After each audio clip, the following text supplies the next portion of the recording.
आज का दिन कांग्रेस के लिए सबसे अहम है क्योंकि हिंदी पट्टी वाले राज्यों में पश्चिम से कांग्रेस का फिर से सूर्योदय हुआ। आज से कांग्रेस का 3 राज्यों पर कब्जा हो गया। राहुल गांधी के कांग्रेस अध्यक्ष बनने के बाद पहली बार किसी राज्य में कांग्रेस को जीत मिली है, वो भी 3 राज्यों में एक साथ। लिहाजा शपथ समारोह को कांग्रेस ने शक्ति प्रदर्शन में तब्दील कर दिया। हालांकि इस विपक्षी एकता में एकता नजर नहीं आई। मायावती और अखिलेश यादव ने दूरी बना ली। इसके बावजूद उत्तर से लेकर दक्षिण तक सभी राज्यों के नेता एक मंच पर दिखे। शपथ समारोह में लोकतंत्र की बेहतर तस्वीर नजर आई। सत्ता ही हुए बीजेपी के मुख्यमंत्री ने बड़ा दिल दिखाया। मध्य प्रदेश में शिवराज सिंह चौहान ने कमलनाथ को गले लगा लिया तो राजधानी जयपुर में वसुंधरा राजे मंच पर आई। जयपुर, भोपाल से लेकर रायपुर तक किस तरह से आज एक मंच पर दिग्गजों का जमावड़ा लगा, जरा इस खास रिपोर्ट में देखिए।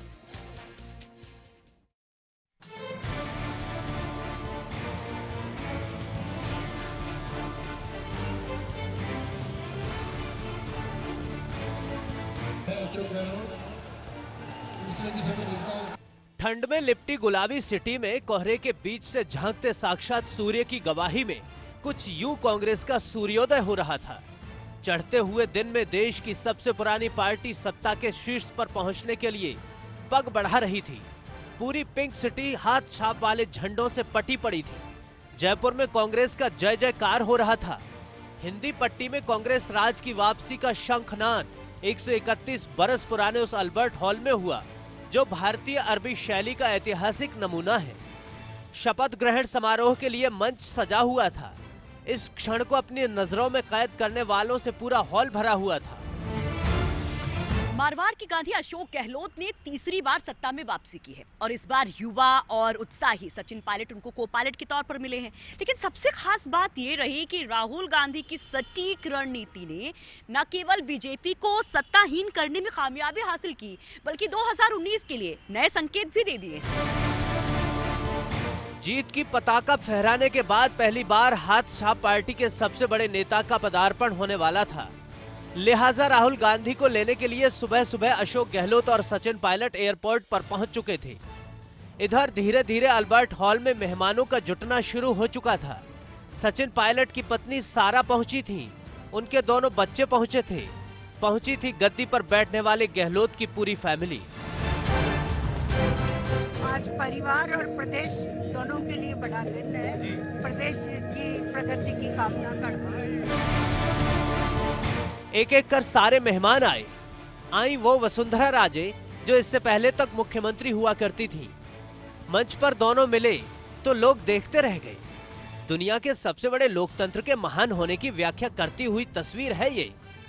गहलोत और पायलट से मिलकर राज्य को नई ऊंचाई पर ले जाने की शुभकामनाएं दी। सारे मेहमान इकट्ठे हुए। शपथ ग्रहण का तय वक्त आया। राज्यपाल कल्याण सिंह पहले से मौजूद थे। सबसे पहले सत्ता की तीसरी बार उड़ान भरने वाले गहलोत ने मुख्यमंत्री पद की शपथ ली सूबे की खुशहाली की खातिर, और फिर सचिन पायलट ने राजस्थान को बुलंदी पर पहुंचाने के लिए संविधान की शपथ ली। अशोक गहलोत तीसरी बार सत्ता में आने वाले सूबे के चौथे मुख्यमंत्री बन गए। सचिन पायलट उनके डिप्टी होंगे अगले 5 बरस के लिए। मैं अशोक गहलोत ईश्वर की शपथ लेता हूँ कि भारत के संविधान के प्रति सच्ची श्रद्धा और निष्ठा रखूंगा। मुख्यमंत्री के रूप में अपने कर्तव्यों का श्रद्धापूर्वक और शुद्ध अंतकरण से निर्वहन करूंगा। मैं सचिन पायलट ईश्वर की शपथ लेता हूं कि मैं विधि द्वारा स्थापित भारत के संविधान के प्रति सच्ची श्रद्धा और निष्ठा रखूंगा। मैं भारत की प्रभुता और अखंडता अक्षुण्ण रखूंगा। मैं भारत के राज्य के मंत्री के रूप में अपने कर्तव्यों का श्रद्धापूर्वक और शुद्ध अंतकरण से निर्वहन करूंगा। सत्ता की अट्टालिका पर बैठे अशोक गहलोत हो या फिर उनके कदम से कदम मिलाकर चलने वाले सचिन पायलट, दोनों मरुधरा में खुशहाली लाने का प्रण लेकर अपनी पार्टी का दम दिखाने निकल गए मध्य प्रदेश। असल में कांग्रेस के लिए सिर्फ सत्ता की शपथ नहीं थी, ये महाशक्ति के जरिए प्रदर्शन का भी एक जरिया था। ये केंद्र में बैठी मोदी सरकार के लिए एक संकेत था। ये एंटी बीजेपी मोर्चा बनाने की दिशा में एक महत्वपूर्ण कदम था। ये राहुल गांधी को विपक्ष का सर्वमान्य नेता के तौर पर एहसास दिलाने की पहल थी। इसकी तस्दीक करती है अल्बर्ट हॉल की ये तस्वीर, जहां मोदी विरोधियों का जमावड़ा लगा था। शपथ ग्रहण के जरिए उत्तर से दक्षिण तक एंटी बीजेपी नेताओं का मिलन हुआ था। शपथ समारोह में राहुल गांधी, मनमोहन सिंह समेत कांग्रेस के तमाम दिग्गज पहुंचे थे। महाराष्ट्र में एनसीपी वाले शरद पवार और उन्हीं की पार्टी के प्रफुल्ल पटेल बैठे थे। बिहार से तेजस्वी यादव और जीतन राम मांझी आए हुए थे। तमिलनाडु से स्टालिन और कनिमोझी आए थे। आंध्र प्रदेश से चंद्रबाबू नायडू आए हुए थे। जम्मू कश्मीर से फारूक अब्दुल्ला और उमर अब्दुल्ला आए थे। कर्नाटक से जेडीएस वाले मुख्यमंत्री कुमारस्वामी और देवेगौड़ा पहुंचे थे। नीतीश कुमार से अलग होकर एनडीए के खिलाफ ताल ठोंकने वाले शरद यादव विराजमान थे।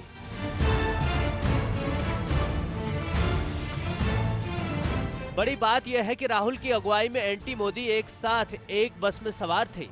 छोटी बड़ी तमाम पार्टियों के नेता थे, जिनके बारे में कयास लगाए जा रहे हैं कि वो 2019 में कांग्रेस के साथ मिलकर चुनावी समर में उतर सकते हैं। हिंदी भाषी राज्यों में पश्चिम से कांग्रेस का सूर्योदय हुआ है, लिहाजा इसे ऐतिहासिक बनाने में कांग्रेस ने कोई कोर कसर नहीं छोड़ी थी। मध्य प्रदेश में भी तैयारी भरपूर की गई थी। जम्बूरी मैदान में कमलनाथ का 24 बरस पुराना ख्वाब पूरा हुआ। देश के हृदय कहे जाने वाले मध्य प्रदेश के नए नाथ बन गए कमलनाथ।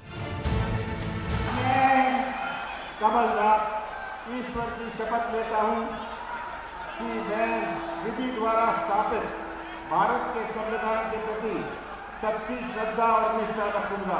मैं मध्य प्रदेश राज्य के मुख्यमंत्री के रूप में अपने कर्तव्यों का श्रद्धा पूर्वक और शुद्ध अंतःकरण से निर्वहन करूंगा। 15 साल की सत्ता का सूखा खत्म हुआ है मध्य प्रदेश में, लिहाजा उत्साह भी आसमान में था।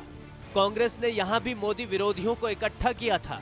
हालांकि मंच पर शिवराज सिंह भी मौजूद थे, लेकिन गिनती हो रही थी उन चेहरों की जो इस शपथ ग्रहण समारोह में 2019 में महागठबंधन के संकेत दे रहे थे बीजेपी के खिलाफ।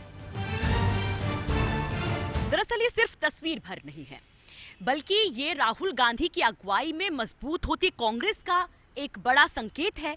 कांग्रेस के फिर से बढ़ते कदम का पर्याय है। लेकिन इन सब के बीच में देश के सबसे बड़े सूबे के दो सबसे बड़े विपक्षी नेताओं ने कांग्रेस को झटका दे दिया। हम बात कर रहे हैं अखिलेश यादव और मायावती की, जो कांग्रेस के शपथ ग्रहण समारोह में नहीं पहुंचे। लेकिन इन सब के बीच में ममता बनर्जी ने दिनेश त्रिवेदी को अपनी जगह पर भेजकर बहुत कुछ साफ कर दिया। सिर्फ राजस्थान और मध्य प्रदेश में ही नहीं, छत्तीसगढ़ में भी कांग्रेस की वापसी हुई है। उस छत्तीसगढ़ में जहां पहले चुनाव के बाद से ही कांग्रेस सत्ता से बेदखल हो गई थी। कांग्रेस के तमाम बड़े नेता एक हादसे के शिकार हो गए थे। वहां से पार्टी को निकालकर राहुल गांधी ने अपने दम पर सत्ता में लौटा दिया। बड़ी बात यह है कि किसान पुत्र को सत्ता का सिरमौर बनाकर राहुल गांधी ने बहुत कुछ संकेत दे दिया है। भूपेश बघेल से शपथ ग्रहण के साथ ही छत्तीसगढ़ में भी कांग्रेस राज की शुरुआत हो गई।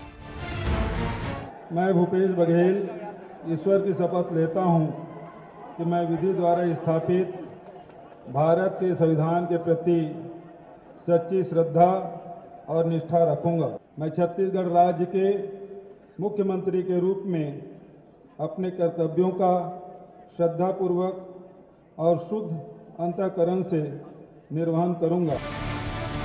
जयपुर, भोपाल और रायपुर तक हर जगह फिजाओं में अलग रंग दिख रहा था। हिंदी हार्टलैंड में भगवा की जगह हाथ छाप वाली पताका फहरा रही थी। गूंज रहा था राहुल गांधी का नाम। अथक मेहनत के बाद राहुल गांधी की सफलता की कहानी। हिंदी हार्टलैंड पर कांग्रेस की सत्ता में वापसी कांग्रेस के लिए तो शुभ संकेत है ही, साथ ही इसमें राहुल गांधी के लिए भी बहुत कुछ छिपा है। हालांकि इसके लिए राहुल गांधी ने अथक मेहनत की, रणनीति बनाकर काम किया। इसी का नतीजा है कि जो कल तक राहुल गांधी को विपक्ष का नेता मानने में बहाने बनाया करते थे, वे आज राहुल के गुण गा रहे हैं। ताल ठोककर राहुल गांधी के अगले प्रधानमंत्री बनने की भविष्यवाणी कर रहे हैं। कांग्रेस पार्टी हर एक जनता के जो वादे किए हैं चुनाव में वो पूरा करके दिखाएगी और 2019 में कांग्रेस पार्टी विजय करेगी। अभी तो 3 नॉट किया है, 30 देखा है, और 5 राज्यों में जो चुनाव हुए 5 में भाजपा साफ हो गई, और 2019 में सुपड़ा साफ होगा भारतीय जनता पार्टी का। देखो, पिछले 5 साल जो युवाओं ने, किसानों ने सड़क पर जो लड़ाई लड़के इस बीजेपी के कुशासन का अंत का जो सपना देखा था, आज पूरा राजस्थान उस सपने को पूरा कर रहा है। कांग्रेस के